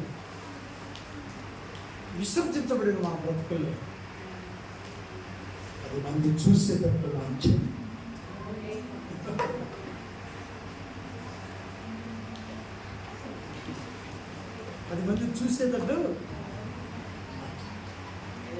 దేవుని విశ్వాసాన్ని, నమ్మకాన్ని అభివృద్ధి చేసుకో. ఇదే నమ్మకాన్ని, విశ్వాసాన్ని యేసు ప్రభు పట్ల అభివృద్ధి చేసుకో. నీకు ఫలము దక్కుద్ది. ఆ ఫలము దక్కిన రోజు, ఆ ఫలములో నువ్వు అభివృద్ధి చెందిన రోజు, ఇప్పుడు 10 మంది వస్తున్నారు, రేపు 10 ఊళ్ళ జనం వస్తారు. నిన్ను చూస్తారు, ఈ పరిచర్యని చూస్తారు. నువ్వు అనుకుంటున్నావు మా గ్రామంలో పండగ జరిగితే కదా మా వాళ్ళు వచ్చేది అనుకుంటున్నావు. కానీ ఇవే బైబిల్ క్లాసులకి నీ ఇల్లు చుట్టానికి ఎంతో మంది ప్రయాణం అయ్యే రోజు ఉంది. ఆ పంచలో నలుగురిని, మా మధ్యగదిలో నలుగురిని, ఆ పక్కన నలుగురిని, ఈ పక్కన నలుగురిని ఉన్న కొద్ది రోజులు నువ్వు పర్యవేక్షించి నువ్వు తొందరలో పంపించేటువంటి రోజులు. మా ఇంటికి రా కదా, అలా అన్నోడి ఇంటికి వెళ్ళి కాసేపు ఉండద్దా?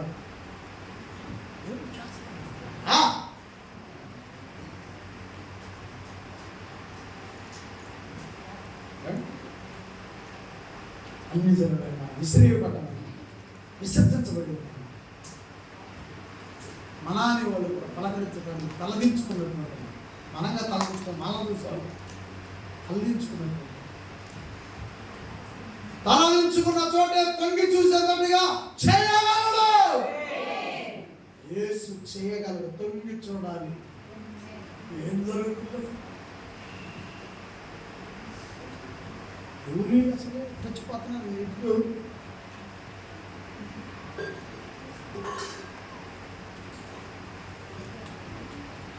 యేసు ఎందుకు వచ్చాడు? నిన్ను చూసి తలదించుకొని వెళ్ళిపోయేటువంటి పరిస్థితుల మధ్యలో నిన్ను చూసి యేసు ఎందుకు వచ్చాడు? అదే మనిషిని చూసి తొంగి తొంగి చూసే విధంగా చేయడానికి వచ్చాడు. అవును,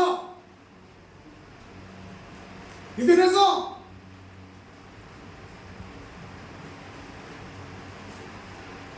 నీ చుట్టూ ఉన్న నీ పరిసరాలను తొంగి చూడాలా, నీ మెడలో ఏముందో తొంగి చూడాలా, నువ్వు కట్టిన శారీ ఎక్కడదో తొంగి చూడాలా. మేము పేటలో తిరిగి ఆడ కనపడలేదే, ఈ ఆడ కనపడదు. నువ్వు కట్టిన శారా ఇది పేటలో దొరికేది, ఇది కోటలో దొరికేది. ఆమె చెప్పండి, ఇది పేటలో దొరకదు. నేను కట్టిన చీర కోటలో యేసు అనే కోటలో దొరుకుతుంది. ఏమనుకుంటున్నావు? 4 సంవత్సరాల క్రితం నువ్వు శారీ అచ్చంరాట్లో తెచ్చుకుని చూడటానికి వస్తే లోపల పెట్టి తలిపి వేసి, ఈరోజు తలిపేయను కట్టుకొని రోడ్డు మీద కాస్త బైబిల్ తీస్తారు. చూడు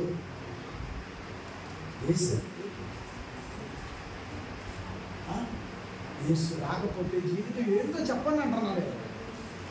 ఆయన రాకపోతే మన పరిస్థితులు ఏందో చెప్పండి. ముగిస్తున్నా. యోహాను గారు రాసిన సువార్త మొదటి అధ్యాయం 18 వచ్చి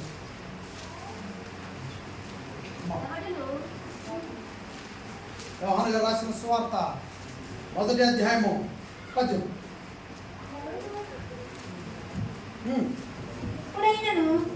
ఎవడను ఎప్పుడైనాను దేవుని చూడలేదు, దేవుణ్ణి చూడలేదు, తండ్రి రొమ్ముననున్న అద్వితీయ కుమారుడే ఆయనను మన బయలుపరచును. తండ్రిని బయలుపరచను. ఆమె చెప్పండి అందరూ కూడా, ఆమె చెప్పండి పెద్దగా. మన తండ్రి అయిన దేవుణ్ణి, మనకి జీవితాన్ని ఇచ్చిన దేవుణ్ణి మనం ఏమంటున్నాం? సమాజం ఏం నేర్పిస్తుంది? జన్మనిచ్చిన తల్లిదండ్రులే దైవం అని నేర్పించారు. 4 అక్షరాలు నేర్పించినటువంటి గురువే దైవం అని నేర్పించారు. కడుపులో నొప్పుతోనో కాళ్ళు నొప్పుతోనో పరిగెత్తుకొని పోయి దేవుడు కలిగించినటువంటి మందుల డాక్టర్ మనకి ఇచ్చినప్పుడు, ఆ డాక్టర్ గారి ద్వారా మనం స్వస్థత పొందుకున్నప్పుడు మనం ఏమని చెప్పొస్తున్నాం? డాక్టరే మరి ఏ డాక్టర్ గారు దేవుడు, జన్మనిచ్చిన తల్లిదండ్రులు దేవుళ్ళు, పాఠాలు నేర్పినందుకు పంతులు గారు దేవుళ్ళు. మరి నువ్వు నేను వాళ్ళందరూ దేవుళ్ళు అయితే మనం అనాథమా? మరి మనమేమో, మరి మన పరిస్థితి ఏంటి? నువ్వు అందరూ డాక్టర్లు అవుతారా? ఇక్కడ రెండో అందరూ డాక్టర్లు కాలేదు కాబట్టి ఎవరో ఒక వ్యక్తి డాక్టర్ అయినా మరి అతను దేవుడు. మనకి అందరికి పాఠాలు అవ్వలేదు, అభ్యర్థి వ్యక్తి 4 మాటలు చెబుతున్నారు కాబట్టి అతను దేవుడు. సరే జన్మనిచ్చారు కాబట్టి వాళ్ళు ఆ గొప్ప స్థానం ఉన్నా కూడా ఆ విధంగా గౌరవించే పిల్లలు లేరు. ఏం మరి పరిస్థితి? యేసు ప్రభువు వచ్చి అమాయకులైన ప్రజలారా, డాక్టర్ కాదు నీకు దేవుడు, విద్య నేర్పేవాడు కాదు నీకు దేవుడు, నీకు బ్రతుకునివ్వాలని ఆలోచించుకున్నటువంటి ఆయన దేవుడు. ఆయన ఎక్కడున్నాడో తెలుసా? డాక్టర్ హాస్పిటల్లో ఉంటాడు, పంతులు బడిలో ఉంటాడు, అమ్మా నాన్న ఇంట్లో ఉంటాడు. మరి దేవుడు పరలోకములో ఉన్నాడు. ఈ మాట చెప్పింది ఎవరు? మన ప్రభు అయినా, మన రక్షకుడైనా, మనకు తండ్రి అడ్రస్ చెప్పిన యేసు. నాకు తెలుసు అడ్రస్ అన్నాడు. నేను వచ్చింది అక్కడి నుంచే, నేను వచ్చిందే అక్కడి నుంచి. మీ అందరికీ జీవితాన్ని ఇచ్చి బ్రతుకునిచ్చినటువంటి దేవుడు ఉన్నాడు. ఆయన నా బ్రతుకుల్లో దేవుడు తండ్రి. యేసు ప్రభు రాకపోతే మనకు తండ్రి తెలిసేవాడు. నష్టపోయేవాళ్ళం, మనం నష్టపోయేవాళ్ళం, మనం చాలా దెబ్బతినిపోయేవాళ్ళం. మన బ్రతుకులు డ్యామేజ్ వచ్చాయి యేసు ప్రభు రాకపోతే. యేసు ప్రభు రావటం వలన మనందరి తండ్రి పరలోకంలో ఉన్నాడని, ఆయన మన కోసం ఎదురు చూస్తున్నాడని, ఆయనే మనకి బ్రతుకునిచ్చాడని, ఆయనే తన ఆత్మనిచ్చి మనల్ని జీవింపజేస్తున్నాడని ప్రభు మనకి తండ్రిని పరిచయం చేస్తున్నాడు. యోహాను గారు రాసిన సువార్త 6వ అధ్యాయం 38వ వచనం. మరి తండ్రి మనకు బ్రతుకునిస్తే డాక్టర్కి దండం పెడుతున్నావు, అయ్యా నువ్వు నన్ను బతికించావని. పొద్దులు గారు కనపడితే దండం పెడుతున్నావు, మా పిల్లగాడికి 4 అక్షరాలు చెప్పేవాడిని. సరే కొద్దిగా నిపుణులైన వాళ్ళు తల్లిదండ్రులని మదర్స్ డే రోజు, ఫాదర్స్ డే రోజు శుభాకాంక్షలు చెబుతున్నారు, లేదా కాయలు ఇస్తున్నారు, లేదంటే శాలువా కట్టుతున్నారు. కనిపిస్తున్న డాక్టర్గా దండం పెడుతున్నావు, కనిపిస్తున్న పొంతులు గారికి దండం పెడుతున్నావు, తల్లిదండ్రులకు సన్మానం చేస్తున్నావు. నువ్వు చేయాల్సిన ఇంకొక పెద్ద పని, గొప్ప పని ఉంటుందండి. చూద్దాం ఆ పని ఏంటి? యోహాను గారు రాసిన సువార్త 6వ అధ్యాయం 38వ వచనం చదవండి. ఇక్కడ ఉన్న వాళ్ళందరం కూడా చేయాల్సిన పని ఏందో చూడండి. నా ఇష్టమును నెరవేర్చుకొనుటకు నేను రాలేదు, నన్ను పంపిన వాని చిత్తము. యేసు ప్రభు మాట్లాడుతున్న మాటలండి ఇవి. యేసు ప్రభు చెప్తున్నాడు, నా ఇష్టమును నేను నెరవేర్చుకోవడానికి ఈ లోకానికి రాలేదు. నన్ను పంపిన నా తండ్రికి ఒక ఇష్టం ఉంది. నా తండ్రికి ఒక ఇష్టం ఉంది. నా తండ్రి ఇష్టమును నెరవేర్చడానికి ఈ లోకానికి అదండి మేడం. ఈ విషయాన్ని చిన్న పిల్లల దగ్గర నుంచి పెద్దవాళ్ళ వరకు నేర్పుకోవాలి. పెద్దవాళ్ళు నేర్చుకోవాలి, పిల్లలకు నేర్పాలి. ద్వితీయోపదేశకాండము 6వ అధ్యాయంలో కూడా మనం చూస్తాం. తండ్రులు దేవుని ఆజ్ఞలను నేర్చుకొని పిల్లలు కూర్చున్నప్పుడు, పిల్లలు లేచినప్పుడు, పిల్లలు నడుస్తున్నప్పుడు, పిల్లలు నిద్రపోయే ముందుగా కూడా దేవుని ఆజ్ఞలను నేర్పించాలి. ఈ మాటలే నువ్వు ఇదే పాటలను రాసుకో.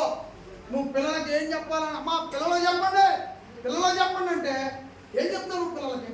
చెప్పేటప్పుడు నేర్చుకోవాలా, చెప్పేటప్పుడు రాసుకోవాలా, చెప్పేటప్పుడు గుర్తుపెట్టుకోవాలా. ఇదే పాఠాన్ని నువ్వు పిల్లలకి ఎక్స్ప్లెయిన్ చేయి. ఇదే పాఠాన్ని నువ్వు పిల్లలకి ఎక్స్ప్లెయిన్ చేయి. కూర్చోబెట్టుకోయా, యేసు ప్రభు ఎందుకు వచ్చాడో నేను చెప్తాను. నువ్వు చెప్పి చూడు, ఆ జీవం యొక్క పవర్ ఎలా ఉంటుందో నువ్వు అసలు చెప్పి చూడు. ఒకరోజు కూర్చోబెట్టి, మా పిల్లగాడు చాలా పెద్దోడు అయిపోయాడు, వాడు ఎదురు కూర్చొని నేను ఎడ చెప్పాలి, అయ్యా యేసు ఎందుకు వచ్చిందో చెప్పమంటారు. చెప్పు చూసి ఆ ఫీలింగ్ చూసి చెప్పలేదు. అందుకే యేసు ప్రభు ఏం చెప్పాడు బైబిల్ గ్రంథంలో, సామెతల గ్రంథం 22వ అధ్యాయం 6వ వచనంలో ఏం చెప్పాడు చూడండి సార్. 22వ అధ్యాయం 6వ వచనం సామెతల గ్రంథం.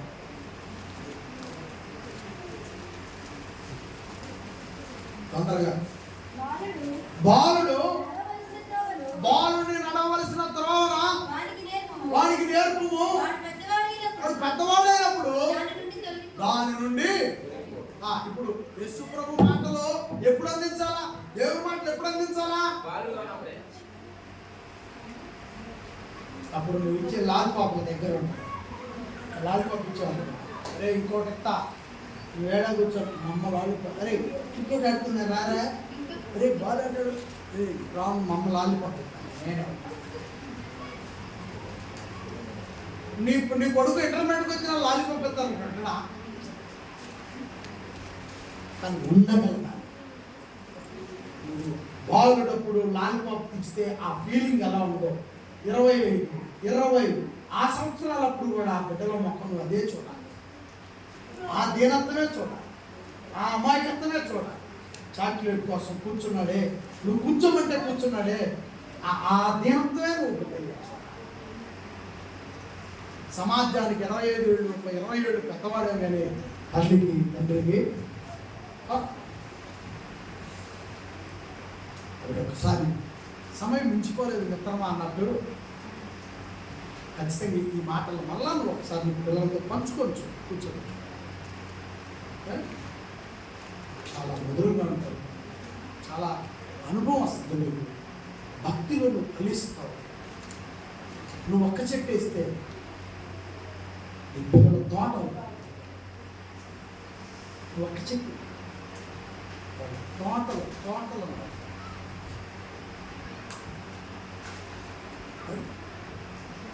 నువ్వు ఒక చెట్టుగానే ఆ పిల్ల మొహం చూసి, ఆ పిల్లగాడి మొహం చూసి, పాప చూసుకోలేదు అని దాన్ని చెప్పాను. యశ్వరావు ఏం చెప్పాడు? గిన్నెలు సన్నీళ్ళు ఇస్తే ఆ ఫలితం అన్న. కాబట్టి మనం చెప్పేదాన్ని బట్టి ఫలితాలు ఆధారపడి ఉన్నాయని ఖచ్చితంగా యేసు ప్రభు మాటల్లో మనము తెలుసుకోవాలి. తండ్రి చిత్తమును నెరవేర్చుటకు ఈ లోకమునకు యేసు ప్రభు ఇచ్చింది. యేసు ప్రభు ఎంత పరితపించాడో అలాంటి ప్రేమ, అలాంటి కష్టపడే మనస్సు యేసు ప్రభు నుండి మనము తీసుకోవాలి. యేసు ప్రభు నుండి మనం నేర్చుకోవాలి. యేసు ప్రభువే మనకు అన్నీ నేర్పేది. కాబట్టి ప్రియమైన తండ్రి అనే దేవుడు చూడండి, యేసు అనే ఒక మార్గాన్ని పంపించి ప్రపంచంలోనే దేవుని బిడ్డలను లేవనెత్తుకున్నాడు. ప్రపంచం మొత్తం. యేసు ప్రభు ఒక్కడ పంపించాడు. ప్రపంచాన్నే ఆయన పిల్లలుగా మార్చుకుంటారు. అది వారలేని వాళ్ళు ఎంతో మంది తిరగబడుతున్నారు క్రైస్తవులుగా. అలాగే నాకు మీకు ఉన్న బిడ్డల్ని ఒక్కళ్ళు తయారు చేయి. ఈ కుటుంబంలో ఇద్దరు తయారు, ముగ్గురు తయారు చేయి. వాళ్ళు బలాభివృద్ధి చెందుతారు. ఖచ్చితంగా నేను చెప్పాను. తండ్రి చిత్తమును దేవుని మాటలు ప్రపంచానికి చెప్పడానికి నేను చెప్పాను కదా, పరలోకముల ప్రారంభంలో చెప్పాను. పరలోకములో మన తండ్రి ఉన్నాడు. ఆ తండ్రిని మనమంతా ఆరాధించాలని యేసు ప్రభువారు వచ్చి మనలందరినీ తన పిల్లలుగా మార్చాడు. దేవునికి మహిమ కలుగునుగాక. యోహాను గారు రాసిన మొదటి పత్రిక 3వ అధ్యాయం 8వ వచనం. యోహాను గారు రాసిన మొదటి పత్రిక 3వ అధ్యాయము 8వ వచనం. మనందరికి ఒక శత్రువు ఉన్నాడు. అనగా ఇంటి పక్క వాళ్ళు, ఇంటి మనలో, లేకపోతే అవతల వేరే గ్రామాల్లో ఉన్నవాళ్ళు అనుకునేది. మనందరికి శత్రువు ఉన్నాడు. శత్రువులు ఉన్నారు. శత్రువులు ఉన్నారు. అయితే వాళ్ళు మనుషుల రూపంలో ఉన్నవాడు కాదు. అది మేనమామల రూపంలో ఉన్నవాడు కాదు. మేనత్తల రూపంలో ఉన్నవాడు కాదు. అది మీ నాన్న కుటుంబం తరపున ఉన్నవాళ్ళు కాదు. మీ అమ్మ తరపున ఉన్నవాళ్ళు కాదు. లేకపోతే నీకు నువ్వుగా కొత్తగా తయారు చేసుకున్నటువంటి స్నేహంలో నుండి పుట్టిన శత్రువులు కాదు. శత్రువులు ఉన్నారు మనం, కానీ వాళ్ళు నీ చుట్టూ ఉన్నవాళ్ళు కాదు.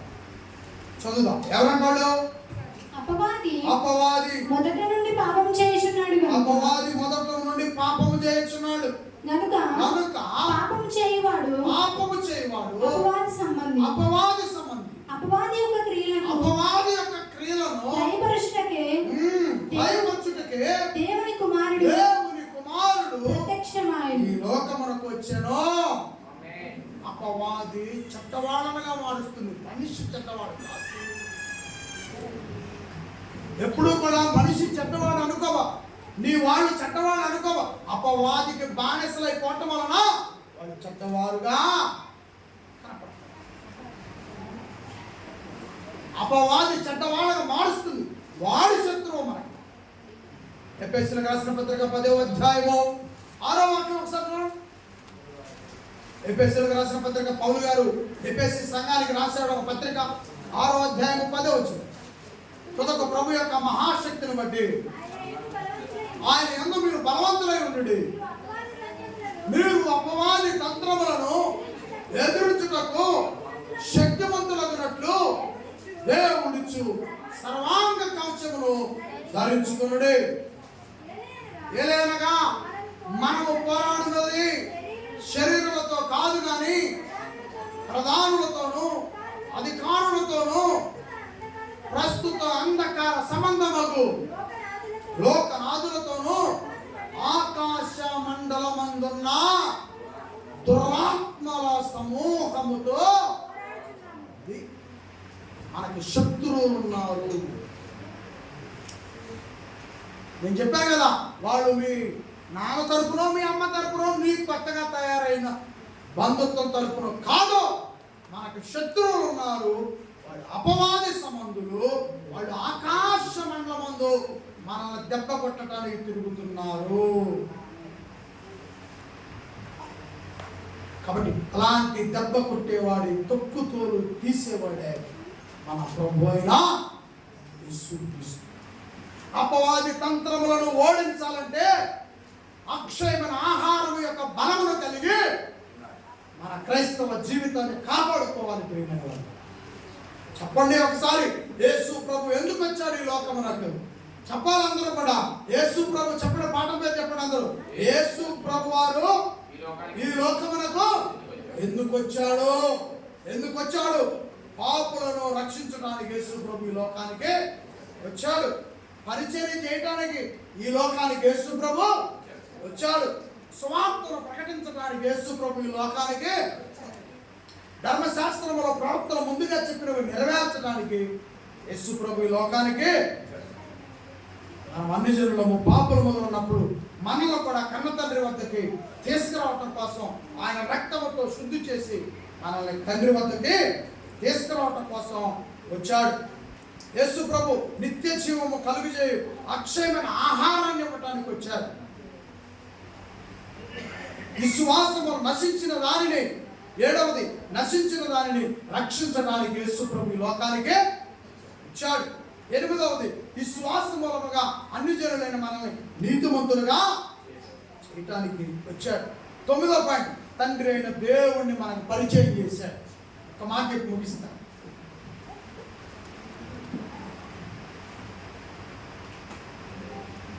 ఈ మధ్యకాలంలో నేను ఒక వీడియో చూసాను.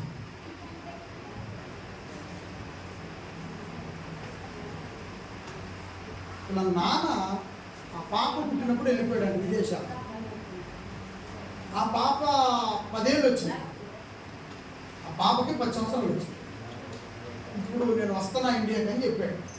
మరి అతను ముందు వీడియో కాల్స్లో మరి అతను చూసిందో లేదో, ఒకవేళ ముందుగానే ప్లాన్ ప్రకారంగా వాళ్ళ అమ్మ వాళ్ళ నాన్నకి ఇదన కనిపించకుండా వాళ్ళ నాన్న మాట్లాడించిందో ఏం జరిగిందో మనకు తెలియక 10 ఏళ్ళు వచ్చినాయి. అమ్మాయి ఎయిర్పోర్ట్ విమానం దిగుతున్నారు, మన దగ్గరికి రమ్మంటే ఆయన పెద్ద కూతురు, చిన్న కూతురు, ఆయన భార్య, ముగ్గురు వెళ్ళారు. వెళ్ళిన తర్వాత విమానం వచ్చింది, దిగారు, అందరు బయటకు వస్తున్నారు. ఈ పాప, ఈ 10 ఏళ్ళ అమ్మాయి అటు ఇటు ఎదుర్కొంటా ఆడుకుంటా ఉంది ఎయిర్పోర్ట్లో. ఈ లోపల వాళ్ళ నాన్న వచ్చేసారు. వాళ్ళ నాన్న వచ్చి ఆడుకుంటున్న ఆ పాప చుట్టూ 2 చేతులు జేబులో పెట్టుకొని, ఫేస్బుక్లో ఉంది ఈ వీడియో మీరు చూడండి, 2 చేతులు జేబులో పెట్టుకొని ఆ పాప చుట్టూ తిరుగుతున్నాయి. ఆ పాప కూడా ఆయన చూస్తుంది కానీ ఆడుకుంటాను గెలుతుంది. ఆ పాప చూస్తుంది, అతను చూస్తున్నారు. ఆ పాప వచ్చింది ఎందుకు అక్కడికి? ఆ పాప ఎందుకు వచ్చింది అక్కడికి? వాళ్ళ నాన్న వస్తున్నాడు రీజన్. కానీ ఎంతోమంది వెళ్తున్నారు, ఎవరు నానో ఆ పాపకి తెలియట్లా, గుర్తుపట్టలేకపోతుంది, గుర్తుపట్టే పరిస్థితుల్లో లేదు. కనుక ఈ పాప ఆడుకుంటుంది, ఆయనకని చూస్తుంది, ఆడుకుంటుంది, మళ్ళీ చూస్తుంది. అప్పుడు పాప డౌట్ వచ్చింది. ఎందుకంటే వాళ్ళ నాన్న ఏం చేశాడంటే నడుచుకుంటూ ముందుకు 2 సార్లు వెళ్ళి 3వసారి మళ్ళీ వెనక్కి వచ్చాడు. గుర్తుపెట్టుతుంది వెనక్కి. అప్పుడు ఆ పాప డౌట్ వచ్చింది. ఈ 3వసారి వచ్చేసరికి వాళ్ళ అమ్మ నవ్వింది. వాళ్ళ అమ్మ కలిసి చూసింది. వాళ్ళ అమ్మ కలిసి చూస్తుంది, వాళ్ళ నాన్న కలిసి వస్తుంది. వాళ్ళ అమ్మ కలిసి వస్తుంది, వాళ్ళ నాన్న కలిసి వస్తుంది. 3వసారి వాళ్ళ అమ్మ ఆయన మీ నాన్న సిగ్నల్ ఇచ్చింది కళ్ళతో. ఇక చూడండి, ఒక్క గంటేసింది కదా, గట్టిగా పట్టుకుంది. గట్టిగా పట్టుకొని నాకు తెలిసి ఒక 5 నిమిషాలు ఏడిసింది. నేనేమంటున్నానంటే, తల్లి పరిచయం చేస్తే కానీ తండ్రి ఎవరో యేసు ప్రభు అనే మహానుభావుడు లోకానికి వచ్చి మనకు బ్రతుకునివ్వాలని ఆలోచించి తన రూపాన్నే మనకు ప్రసాదించి మనకి జీవితాన్ని ఇచ్చిన తండ్రిని మన ప్రభు అయిన యేసు క్రీస్తు మనకు పరిచయం చేశాడు. అందరూ కూడా ప్రభుని యేసు మహారాజుకే ఆ తండ్రి అడుగుజాడల్లో పరిశుద్ధాత్మ వారు వచ్చి మనల్ని అటు ఇటు తొలగిపోనివ్వకుండా ఆయన మనల్ని భద్రం చూస్తున్నాడు. ఇప్పటికీ ఆయన మనల్ని అందరిని ఇక్కడ చేర్చింది ఆయనే. లేకపోతే నువ్వు జేబుల నుంచి బయటికి తీయలేవు, నీ సమయాన్ని ఇక్కడ కేటాయించలేవు, పరిగెత్తుకుంటూ రాలేవు, ఈ ఆకలితో ఇక్కడ ఉండలేవు, ఏది జరగదు. పరిశుద్ధాత్మ వారు నిన్ను ప్రేరేపించి, నిన్ను ఒప్పించి, నీకు ఓర్పు నేర్పి ఇక్కడ కూర్చోబెట్టి,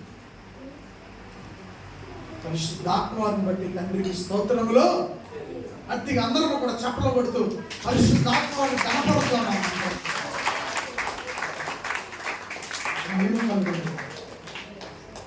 దేవుడు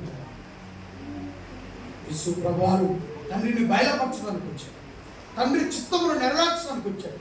అపవాది క్రియలను మనము మన ద్వారా ఓడించడానికి ఆయన ఓడించాడు, మన ద్వారా కూడా ఓడించడానికి యేసు ప్రభు లోకానికే అర్థం చేసుకున్నాను. మరి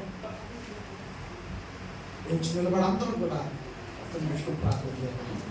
మనం లేచి నిలబడి మీ మన దేవుడు పెట్టారా అందరూ కలిసి యేసు క్రీస్తు వారి లోకమునకు ఎందుకు వచ్చారు అనంగంలోనే ఈ ఈ పాఠం పేరు వినపడగానే యేసుప్రభు ఎందుకు వచ్చాడు ఈ లోకానికి అనంగంలోనే ఈ 11 విషయాలు ప్రతి మనిషికి కూడా అర్థమైపోవాలి. ప్రతి మనిషికి ఈ 11 విషయాలు గుర్తుండిపోవాలి. యేసుప్రభు ఎందుకు వచ్చాడు ఇక్కడ ఈ సభకి విన్న వాళ్ళకే అర్థమైపోతుంది, బయట వాళ్ళకి కొన్ని అర్థమైతే. యేసుప్రభు లోకమును రక్షించడానికి వచ్చాడు, ఒకటి అర్థమైతేమో, 2 అర్థమైతేమో, కానీ ఇక్కడ 11 విషయాలను మేము ముందు ఉంచాం. సమయం లేదు, లేకపోతే ఇంకా చాలా చెప్పారు. అందుకని ప్రభు శరీరం ఉంది, తర్వాత మన ఆకలి తీర్చుకోవాలి. కాబట్టి తల వచ్చి అందరూ కూడా తండ్రి అయిన దేవుని వలన మనకి జీవితం లేదు.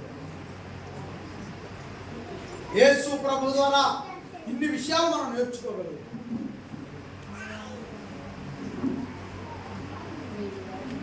దయచేసి అందరూ కూడా ప్రార్థించుకుందాం.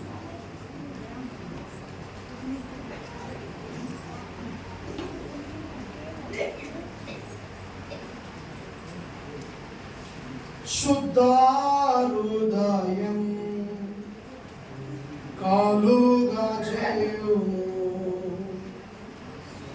శుద్ధ హృదయం కలుగా చేయుము, నాలో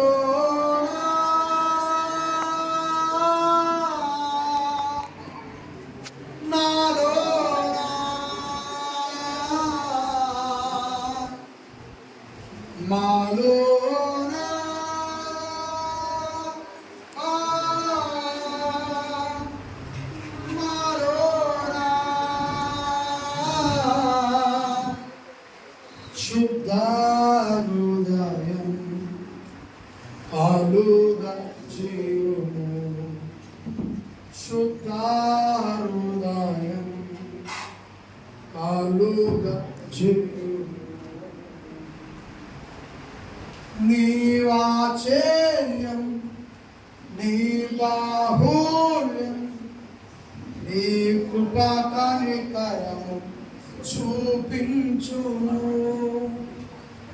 నీ వాత్సల్యం నీ బాహుల్యం నీ కృపా కనికరము చూపించుము.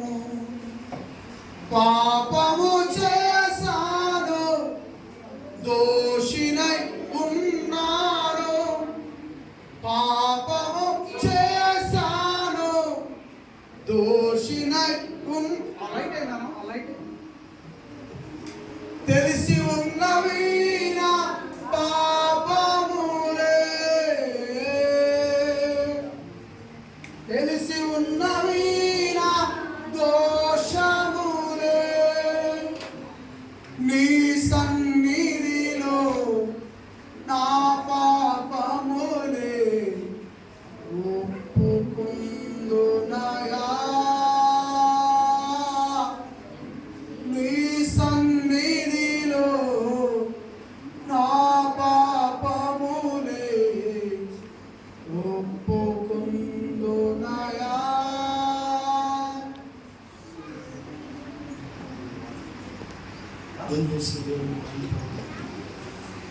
పరిశుద్ధుడైన మా దేవా,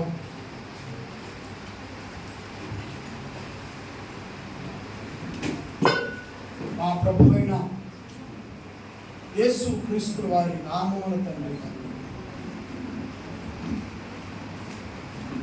2025 సంవత్సరం ఆదివారం 8వ తారీఖు బైబిల్ క్లాస్ మొదటి రోజును బట్టి స్తోత్రములు చెల్లిస్తా ఉన్నాం తండ్రి. యేసు క్రీస్తు వారి లోకమునకు ఎందుకు వచ్చారు అనేటువంటి ఈ పాఠముపై దేవా గొప్ప విషయాలు మేము నేర్చుకున్నాం తండ్రి. ఇన్ని గొప్ప సంగతులు మేము నేర్చుకోవడానికి పరిశుద్ధ గ్రంథం ద్వారా మీరు మాకు చెల్లిస్తాము దేవా. జ్ఞానమును అనుగ్రహించండి యేసు ప్రభు, జ్ఞానములో మమ్మల్ని అభివృద్ధి చేయండి తండ్రి. యేసు ప్రభు ఏ విధముగా మీ పనిని జరిగించాడో నాయన, సంఘమైన మేమంతా మీ పనులు జరిగించుగాక తండ్రి. మీ యేసు ప్రభు ద్వారా మాకు ఆ బలమును ఆ జయమును అనుగ్రహించండి. దేవా సంఘ బిడ్డలందరినీ దీవించి రేపు ఇంకా మరి కొంతమంది కలిసి ఆరాధించడానికి సహాయం చేసి నడిపించండి. దేవా 10వ తారీఖు జరిగేటువంటి ఆయన మాకు ఇచ్చిన వాతావరణాన్ని బట్టి, కరెంటును బట్టి, దేవా వచ్చిన ప్రజలందరిని బట్టి స్తోత్రములు చెల్లిస్తా ఉన్నా. సంఘమును బట్టి స్తోత్రములు ప్రభు ద్వారా చెల్లిస్తాం. దేవా ప్రభు వారి శరీరము రక్తమును బట్టి స్తోత్రములు చెల్లిస్తాం. దేవా కానుకలను బట్టి స్తోత్రములు చెల్లిస్తా ఉన్నా. దేవా అన్ని విషయాలను బలపరిచి, ధైర్యపరిచి, ఆశీర్వదించి వేరులతో నిలిపించి తండ్రి, మేమంతా ఒకరోజు నాయన మరి విసర్జించబడిన వారు, ఎందుకు మేము ఉపయోగపడని వారు, కానీ మా ప్రభువుని యేసు వారి జీవములో ఆయన మందసములో నాయన ఆ చేతి కర్ర చిగురించినట్లుగా యేసు అనే జీవములో మమ్మల్ని అందరూ చిగురింపజేసినందుకు తండ్రి, మా ప్రభు అయిన యేసు వారి ద్వారా స్తోత్రములు, స్తుతులు, మహిమ, ఘనత, ప్రభావములు, స్తుతియాగములు మీకు సమర్పించుకుంటున్నాము తండ్రి. దేవా సమస్త ఘనత, మహిమ, ప్రభావం మీకు చెల్లించు. యేసు ప్రభు వారి ప్రార్థనలు వేడుకొనుచున్నాము తండ్రి.